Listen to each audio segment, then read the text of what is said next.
Home inspections. What are they? What do they look like? And what can you expect to find in them? If you're a first-time home buyer or it's been a while since you bought a house, then one of the most important things you can do is get a home inspection on the home. Now, a home inspection is not a punch list. It's not a list of every single thing that needs to be fixed in the home. It gives us an idea of what are the major issues in a home. You know, are there foundation issues, are there mold issues, is there major electrical issues? When you get a home inspection done as a buyer, you shouldn't go into it expecting the seller to fix every single thing on there. But it should tell you if there are major issues that are going to cost a lot of money and time to fix. At that point, you can start negotiating with the seller to say, hey, we need these fixed, or we're going to cancel the contract due to inspection. A couple ways to negotiate are asking for the repairs to be done. And again, with repairs being done, electrical, plumbing, foundation issues, a lot of those you want to ask for a licensed person to do them. You don't want, Joe Blow off the block coming in there fixing double tap breakers or fixing GFCIs or something like that. Electrical stuff, that's health and safety, you want to have a licensed person doing it. For other items, say there's improper grading around the foundation and that's causing water intrusion in the crawl space. Yeah, you can have somebody go out there, push some dirt around, make sure it's sloped away from the house. That is something that a non-licensed person is probably able to do. So today I have a home inspection for us to look at. This was done on a house here in East Tennessee. The house was built in 1975. So it's gonna have a decent mixture of issues that are not that big a deal and issues that we probably wanna have somebody look at and get repaired. All right, we have the inspection here. We're gonna look at it. Before we go any further, we'll make sure you know that I'm not an inspector. I'm a real estate agent. All I can give is my opinions and things that I've seen over the years. I cannot give you anything that we need a licensed or professional person to look at. We need to get them to look at. I cannot give you any indication or any knowledge on that, just my opinion. So again, this is on a house this is in East Tennessee, 3-bedroom, 2-bath rancher, typical 1975 house on a third of an acre. I think the price point of this is $200,000. We look here, we have the general report summary, which we'll get to in a minute, and that basically just tells kind of the things they notice, some things we definitely want to be aware of, and then it breaks down to different categories. So the first one here, patio decks. So stair stringer is not properly secured to the deck framing with approved hardware. That's not an issue, but not an issue to fix rather. Get some hurricane stringers and put it up there and it should be good to go. And again, this as well, it's only nailed to the house, probably needs to be lag bolted and has some ledger flashing to make sure there's no moisture or anything. Exterior, examples of pics of siding to soil contact. Again, not an issue. You can probably have the homeowner do this. Just scrape that away so it doesn't do that. Some things the homeowner can do or they can get a home repair guy to do.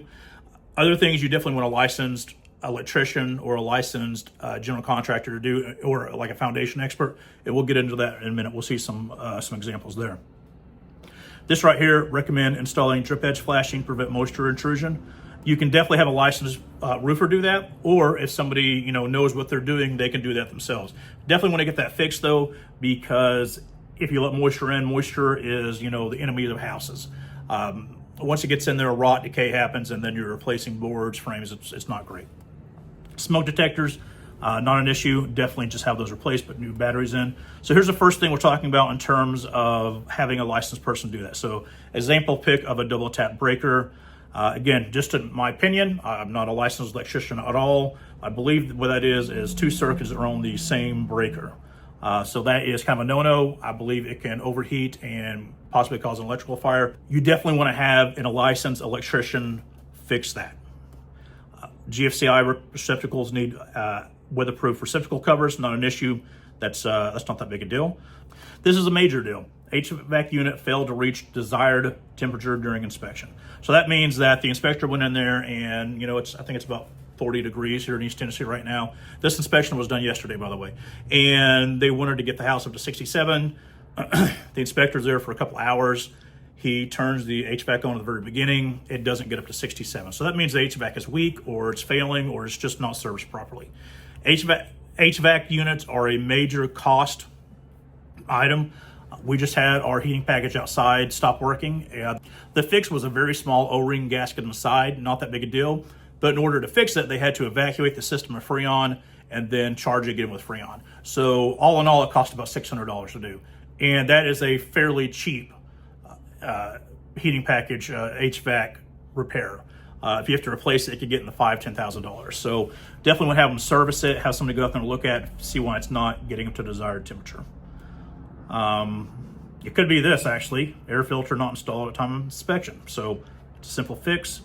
We have some damaged flex duct and crawl space allowing air loss. That could be it as well. You know, if the air isn't getting all the way to the registers in the house, then you'll have heat loss. Kinked and restricting airflow. Again, that's somebody we can have down there that knows their way around an HVAC system, knows their way around construction, get down there and fix that. Plumbing, exterior hose bib leaks during operation. Definitely need to find out that. That looks like it's been there since 1975 when the house was built, so probably just needs to be replaced. Water heater, so now we're on to plumbing. We've been in plumbing, but still, water heater, power supply line should be in conduit. Have a plumber do that, or electrician, I guess, because it's technically a power supply line. Either way, just put it in conduit. And electrical service, disconnect the water heater. All right, interior floors. Floors throughout are sloped, not level. This picture is very small, but you can kind of see. Let's see if we can make that bigger. Yeah. Okay, so not necessarily an issue. What we need to do is go in the crawl space, which I think it's the next part of this report towards the bottom. Go in the crawl space, see if any of the joists are damaged or not there, or if it was improperly constructed when they built it. More than likely, in an old house like this, again, this house is 50+ years old, a lot of times you pick a straight line on that house when you're redoing it and you just go with that straight line because there's so many different, everything's at a level because everything is in there has been contracting and expanding during the seasons. So it's hard to find a level in a house like this, but that's definitely something we want to look at, make sure that it's just naturally expanded or contracting and not something major. Entry door types, weather stripping, so not a big issue to replace. You go to Home Depot, you rip this stuff out, go to Home Depot, stick it back in. But we definitely need to do it because it can let heat loss out.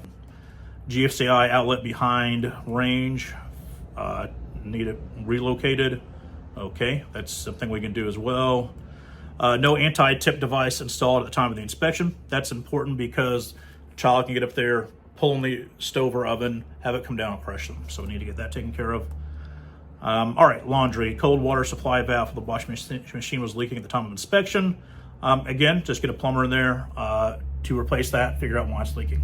All right, signs of water penetration. Some moisture observed at crawl space due to negative grading and improper gutter discharge. It's caused microbial growth at wood and interior components. So this is the slope on the outside of the house possibly is sloped inward to the foundation, letting the water pool up and go inside, not sloped away like it should be. And then also the gutter discharge, if it's not being taken away from the house, it could all just be going down there at the bottom and just going in the house itself. And that's causing this microbial growth. A lot of times you can get some bleach water mixture to go in there, spray it with bleach, brush it down and it fixes it. You can also get somebody in there like a professional to do it, whichever way you want to do it. Attic, bathroom exhaust fan improperly tied on the plumbing vent using a non-approved fitting, and the flex duct has holes and damage. Pretty easy fix, just go in there and replace that. Just find somebody to crawl in the attic and do that. All right, actually, it looks like that was the summary. That's not that bad a house, especially for this age. There's obviously some ductwork issues. We need to figure out what the HVAC's doing. Aside from that, it's a lot of kind of punch list items. And then we go in here, this just talks about the general, it's a 1-bedroom bath, not 2. This talks about the general specs of the house. And then this is this is how the day was. It was sunny, cold, and damp. All the utilities were on. Looks like the water was off, but the owner provided permission to turn it on. That's nice. And then now we get into the details. This is just the details of the house, what they noticed. Site grading, mostly level, sloped away from the structure, condition satisfactory. No vegetation on the house. Driveway is asphalt. Again, this is just saying what the house is and if there's any other issues. Driveway showed some settlement cracks, but still usable. Let's go down here. Here's the patio. got some algae down here. That's pretty normal for outside. And stair stringers we talked about earlier, we need to get those fixed. And then lag bolt those into the house.